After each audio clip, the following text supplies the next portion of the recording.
فما فوقها فأما الذين آمنوا فيعلمون أنه الحق من ربهم وأما الذين كفروا فيقولون ماذا أراد الله بهذا مثلا يضل به كثيرا ويهدي به كثيرا وما يضل به إلا الفاسقين الذين ينقضون عهد الله من بعد ميثاقه ويقطعون ما أمر الله به أن يرسل ويفسدون في الأرض أولئك هم الخاسرون صدق الله العظيم. الحمد لله والصلاة والسلام على سيدنا وحبيب ربنا محمد رسول الله وعلى آله وصحبه ومن والاه. أما بعد فأعوذ بالله من الشيطان الرجيم. بسم الله الرحمن الرحيم. إن الله لا يستحيي أن يضرب مثلا ما بعوضة فما فوقها.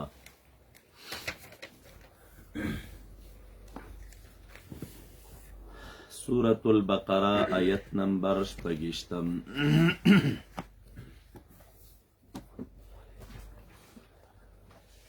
ربط و تعلق دغه آیت مبارک د مخکې سره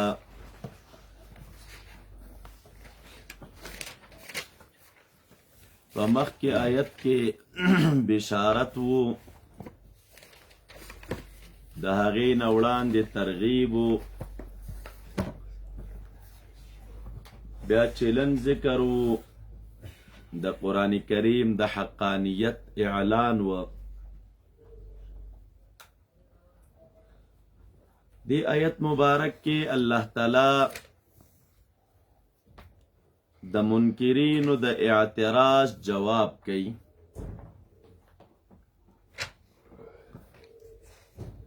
اعتراض د منکرینو داو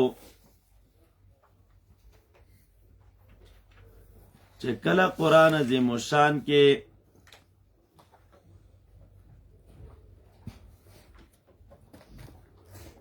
الله تعالی ځینې امثال ذکر کړل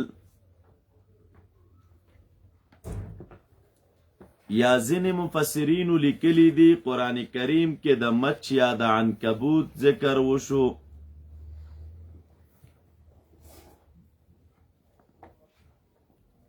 نو منکرینو اعتراض وکړه چې تاسو خو وایئ چې دا قرآن د الله تعالی کلام دی او د رب کریم د شان سره دا مناسبه نه ده چې کله د مچ ذکر کوي او کله د ماشي. الله تعالی آیت راولېږه ان الله لا یستحیی ان یضرب مثلا ما. الله تعالی نه پرېږدي چې یو مثال بیان کړي. دا خبره ځینو علماو کړې ده خو نورو بیرته ور باندې رد کړی دی. په دې طریقه باندې وایي چې دا آیتونه هغه مخکنی آیتونه هغه مدنی دي او دا آیت مکی دی. خنو تعبیر سره کم کو او ربط پس طریقه بیانو وی مخی امثال ذکر شول. دی خلقو بویل ده دی امثالو بیان تس ضرورت. جواب راغی رب کریم پا دی امثالو کی منگو تاسو تا یو څه فائدې ذکر کئی. اول پیدا تمیز بین الفریقین. تو ګوره کلم چې قرآن کریم راشي نو د دوو ډلو ترمنځ جداوالی راشي که نه چې ډله د مؤمنانو ده او ډله د کافرو ده دا سره بیلی شي دویمه فایده د ذکر د امثالو ذکر کوي هغه تمیز الآثار دا هر یوه ډله خپل خپل آثار لري نو په ذکر د امثالو سره د دغې ډلې د آثارو ترمنځ تمیز راشي جداوالی راشي نو ذکر رب کریم امثال ذکر کوي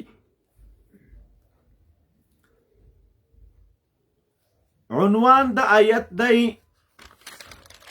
حکمت الامثال بیان و حکمت الامثال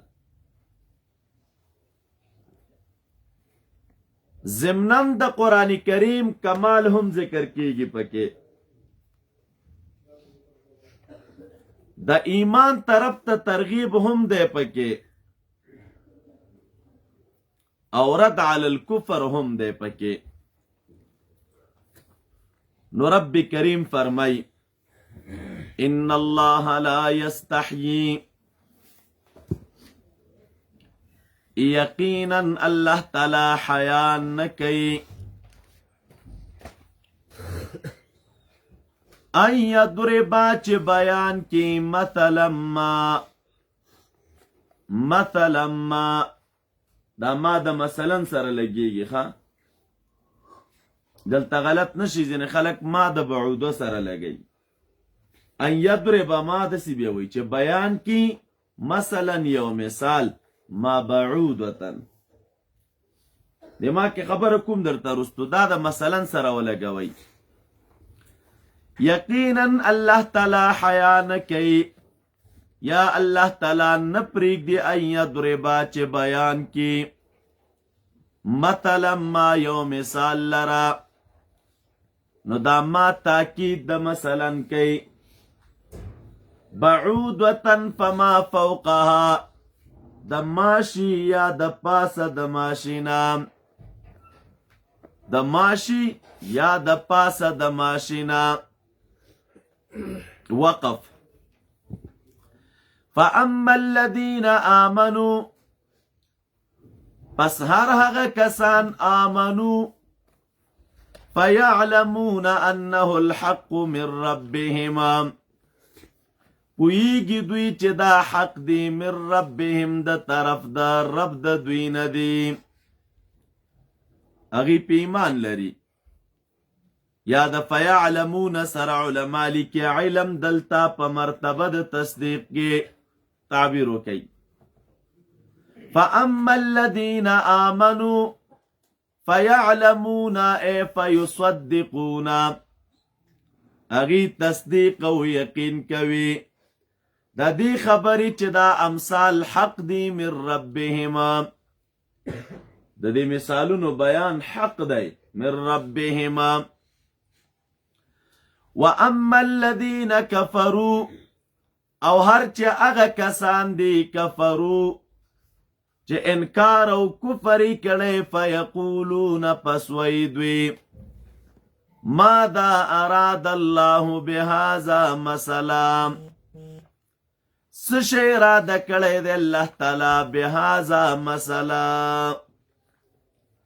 هغې دا خبره کوي فیقولون نو ګوره کله ناکله خو دا خبر که څوک به طور استفسار کوي خو ښه خبر ده که نه خدای تعالی یو مثال بیان کړی یو څوک را لګېږي استفسار کوي غوښتنه کوي ځان پوه کوي چې خدای تعالی په دې مثال څه شی اراده کړي نو دا خو څه بده نه ده نو تاسو به دې ځای کې تقدیر ولګوئ واما الذين كفروا فيقولون پس وی دوی اعتراضا ماذا اراد الله بهذا مثلا سش اراده کړي دی الله تعالی په دې سره د مثال نو دا خبره دوی د استفسار په تور نه کوي ځکه کافر دي کنه خبره اعتراضا کوي بیا وقف نو تاسو تقدیر ولګوئ قال الله تعالى في جوابهم رب کریم د دوی د دغه وینا په جواب کې وی دوی ته یضل به کثیرا گمراه کوي الله تعالی په دې بیان د امثال سره ډیر خلک ويهدي به کثیرا او هدایت کوي الله تعالی په بیان د دې امثال سره ډیرو خلکو ته په رب کریم هدایت کوي. یو بل غلط فهمی چې دلته جوړیږي هغې ته هم باید ستاسو سوچ وي. ځینې خلک دیزي کې دا ترجمه غلطه کوي، داسې تعبیر کوي بیا واما الذين كفروا فيقولون ماذا اراد الله بهذا مثلا. نو دا یضل دوی مقوله د دغې خلکو ګرځوي، د دې کافرو ګرځوي. داسې وایي هغه کسان چې کافر دي نو هغوی وایي څه شی اراده کړي دی الله تعالی بهذا مثلا یضل به کثیرا چې ګمراه کوي په دې سره ډیر خلک او هدایت کوي ډیرو خلکو ته. دا ډیره مولایان چې ترجمه کوي نو دې کې دا خطای د دوی نه کیږي. حال دا د طالبانو چې دا یضل د مقولې د کافرو نه ده، بس د کافرو خبره په مثلا باندې ختمه ده، وقف دی ګوره. واما الذين كفروا فيقولون ماذا اراد الله بهذا مثلا. دوی وی خدای تعالی په دې مثال څه شی اراده کړی دی. الله تعالی جواب ورکي ورته، دا د دوی د وینا جواب دی. وی رب کریم یضل به کثیرا گمراه کوي په دې ذکر د امثالو سره ډیر خلک او هدایت پې کوي ډیرو خلکو ته. مثالونه دې دپاره بیانوي چې ډیر پې ګمراه کوي او ډیرو ته پې هدایت کوي. دا یوه غلطي چې دې ذکر کېږي د خلکو نه. دویمه غلطي اکثره دا کېږي، دا یضلو خو متعدی دی او دوی اکثره ترجمه کوي په لازمي سره. نو داسې بیا وایي یضل به کثیرا گمراه کیږي په دې سره ډیر خلک او هدایت مومي په دې سره ډیر خلک. گمراه کیږي په دې سره داسې تعبیر کوي او هدایت مومي په دې سره ډیر خلک. نو دا یضل خو صیغه لازمي نه ده چې ته د لازمي معنا کوي. صیغه متعدی ده نو معنا به متعدی کوي. څنګه اله یضل به کثیرا گمراه کوي الله تعالی په دې ذکر او په بیان د امثالو ډیر خلک او هدایت کوي ور باندې ډیرو خلکو ته. ډیر خلک په گمراه کوي چې دا مثالونه خدای تعالی بیانوي او ډیرو ته ور باندې هدایت کوي. ډیر گمراه کوي ور باندې او ډیرو ته هدایت کوي ور باندې. دا مثالونه الله تعالی دې لپاره بیانوي چې ډیر په گمراه کوي او ډیرو ته په هدایت کوي. انو گمراه کوي څوک ور باندې. وما یضل به مستثنا مقدره کې مستثنا منه. وما یضل به او نه گمراه کوي الله تعالی به په دغه بیان د امثال سره یو تن. د احدن تقدیر ولګوي احدن یو تن الا الفاسقین مگر هغه کسان الله تعالی گمراه کوي چې هغه فاسقان وي. فاسقان ور باندې گمراه کوي، فاسقان گمراه کوي ور باندې. دا د آیت مبارک ترجمه وا. خلاصه د آیت مبارک دا راووتله. کڅوک وایي چې دا امثال رب کریم قرآن عظیم شان کې ولی بیانوي، یا منګ او تاسو د امثالو نه تعبیر پښتو کې په متل سره کوو. خلک کوئی پلانې سړی ډېر ښه متلونه کوي. دا متل او مثل یو شی دی. عربان متل وایي، منګ او تاسو متل وایو.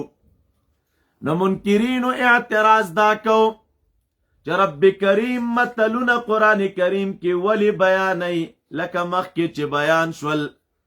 جواب راغی الله تعالی فرمایي فایده ده پکې. یوه فایده پکې دا ده چې دوه جماعتونه سره جدا شي. مؤمن ته چې دا بیان د امثالو وشي نو هغه وایي چې زه پې ایمان لرم د الله تعالی د لوري دی. ولې شان د مؤمن دا دی رب کریم بل ځای کې ورته فرمایي ای د ایمان ولو لا تقدموا بین یدی الله ورسوله. بس رب کریم چې څه وایي هغه دوی ته په سر سترګو قبول وي. او هر چې کافر دی نو هغه تم دا امثال بیانېږي خو هغه په اعتراض په انداز کې وایي خدای تعالی په دې ذکر د امثالو څه شی اراده کړي دي څه شی اراده کړي دي نو پیدا د مثالونو ذکر شوله چې الله تعالی مثالونه دې دپاره ذکر کوي تمیز د آثارو یې هم ګوره اثرونه هم جدا دي د دې دواړو ډلو د یوې ډلې اثر دا دی چې رب کریم په ذکر کولو په بیانولو د دې امثالو سره دوی ته هدایت کوي یهدی به کثیره او د دویمې ډلې اثر دا دی چې الله تعالی په ذکر کولو د مثالونو سره دوی ګمراه کوي یوه پې ګمراه کوي او بلې طور باندې څه شی کوي هدایت دې ته تمیز الاثار وایي د هرې ډلې خپل خپل اثر دی معلومه شوه دا چې قرآن کریم ګرچې د نور او د هدایت او د رڼا کتاب دی خو لیکن داسې یو عجیب کتاب دی چې ډیر خلک پې رب کریم ګمراه کوي او ډیرو طور باندې رب کریم هدایت کوي داسې به نه وي چې هر څوک قرآن کریم لولي نو هغه به حق پرسته انسان وي داسې نه ده چې هر څوک قرآن کریم ترجمه کوي هغه به ښه سړی داسې هم نه ده چې هر څوک د قرآن کریم طرف ته دعوتونه کوي هغه به ښه سړی وي نه که چېرته عمل او عقیده دی د دغې قرآن مطابق برابر او بیان دی ورته کو نو بیا ښه سړی تامه تسلیمي او انقیاد درکې و نو بیا ښه سړی او که چېرته عقیده او عمل دی د دغې کتاب برابر نه و ګرچې سبا ورځ لګی خلکو ته بیانوي خو ښه سړی نه یې ولې رسول اکرم صلی الله علیه وسلم د خوارجو ذکر مونږ او تاسو ته کوي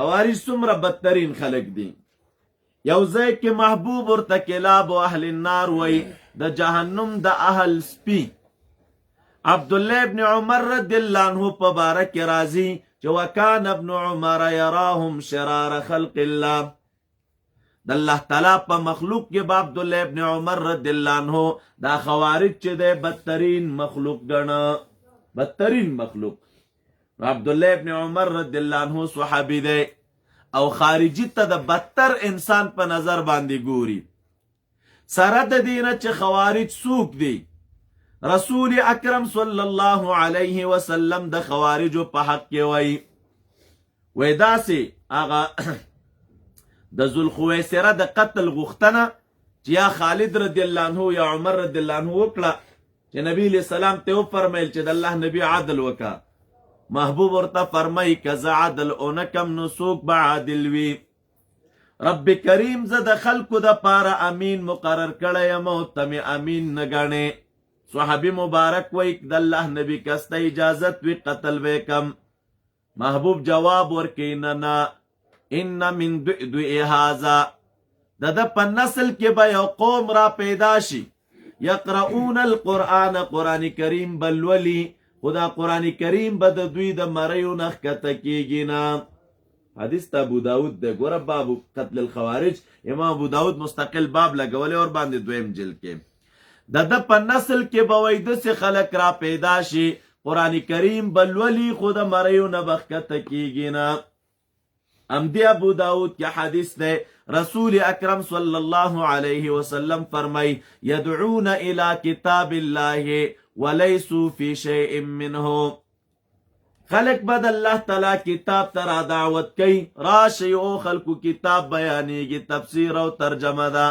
ولیسو فی شیء منہ خپل با پا اس شددی کی هم نوی پا امدغی صفحہ دا ابو داود بل حدیث دے علی رضی اللہ عنہ نرا نقل دے محبوب فرمائی یقرؤون القرآن خوارج با قرآن کریم لولی او پدا سے انداز کے بے لولی تبوی چه دا قرآن کریم دوی تر آغلے دے او حال دا دے چه وهو علیہم دا قرآن کریم با پا دوی باندے دلیلوی دا سے عجیب تلاوت تا قرآن کریم با کئی چه تا دا تلاوتون دا دوی آورے دا اجتماعانی گورے درسون گورے نو ګمان به دا کې چې دا قرآن کریم دوی ته راغلی او حال دا دی چې قرآن کریم به بیرته په دوی باندې دلیل وي دام رسول اکرم صلی الله علیه وسلم د دوی په حق کې وای یصلون لیس صلاتکم مع صلاتهم شیئا، دا خلق په منځونه کوي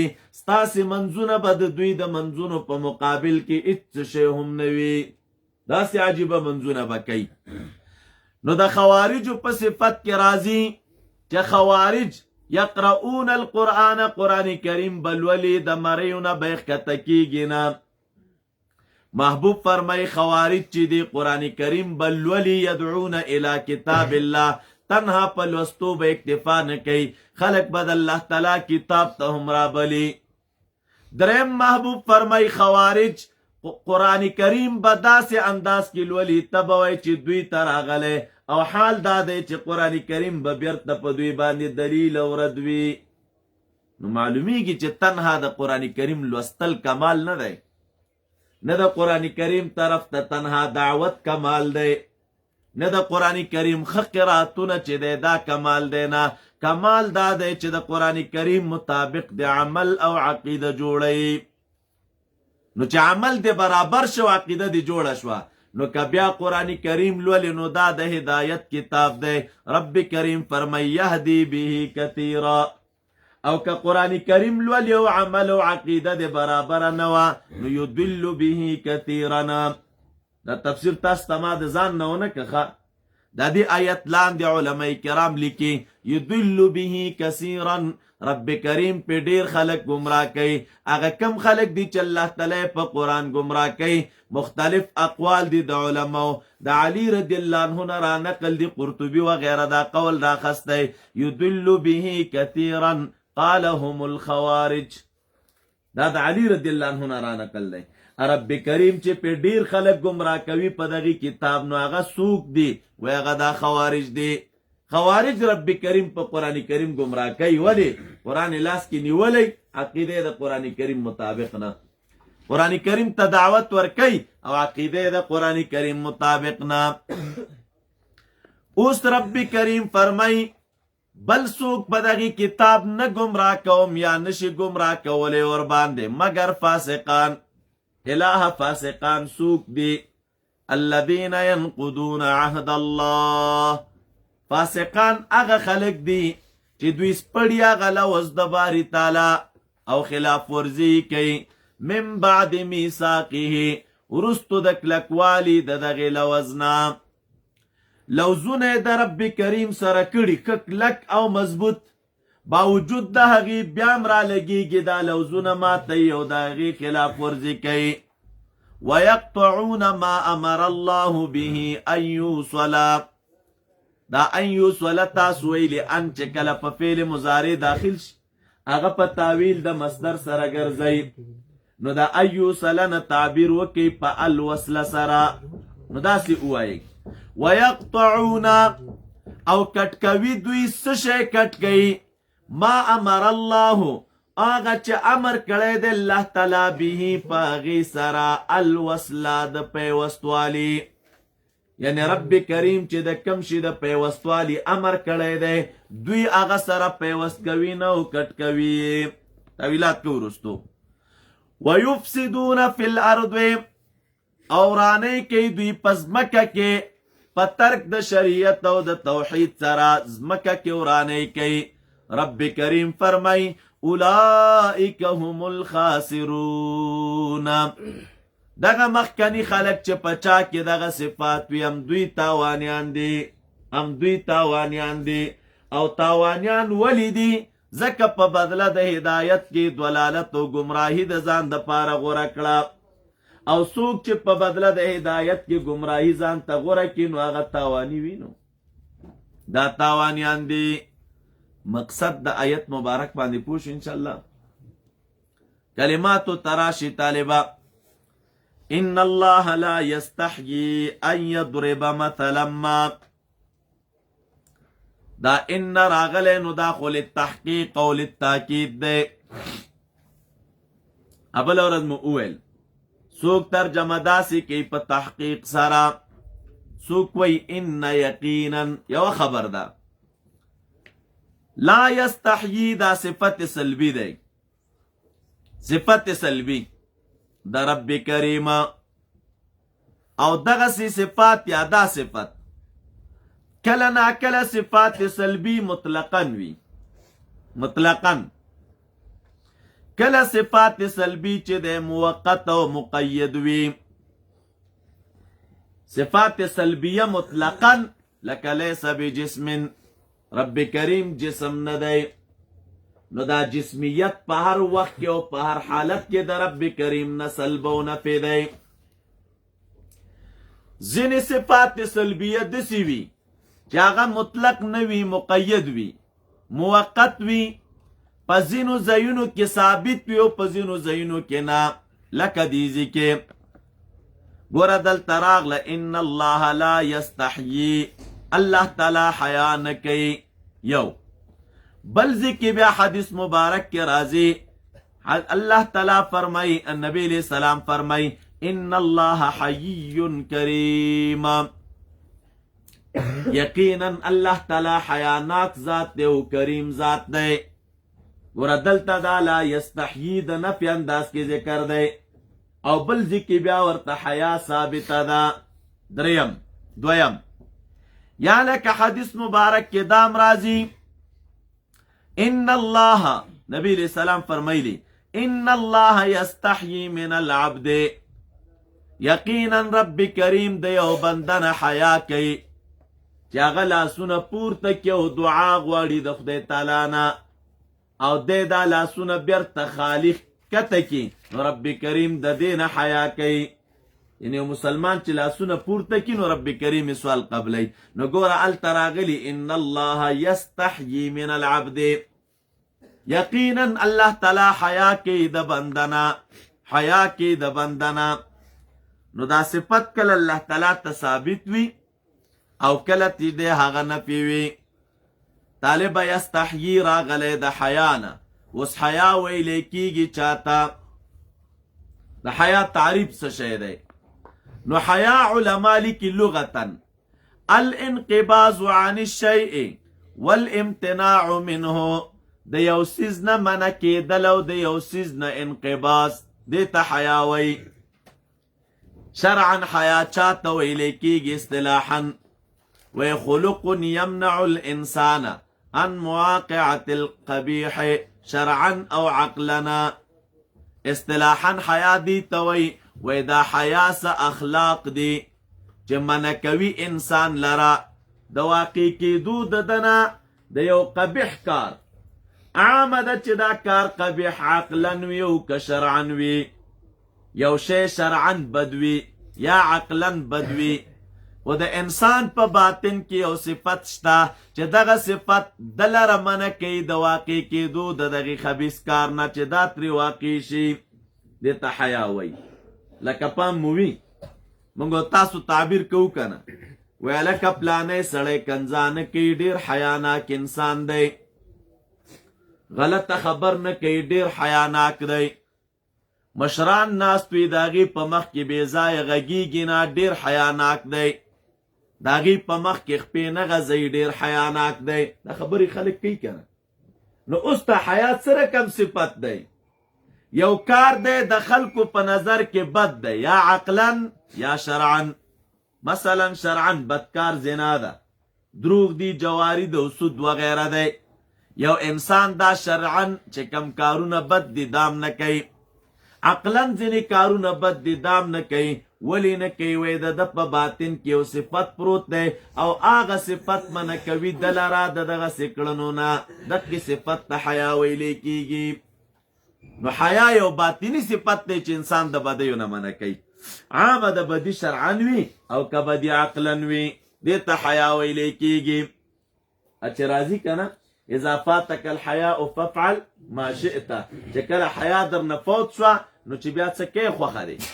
نو د دې دا معنا نه ده، مقصد دا دی دا حیا داسې یو صفت چې انسان یې د بدیو نه رامنع کوو. اوس چې حیا د یو انسان نه لاړله نو چې هغه څه کوي کوي، دې بیا یې پروا نه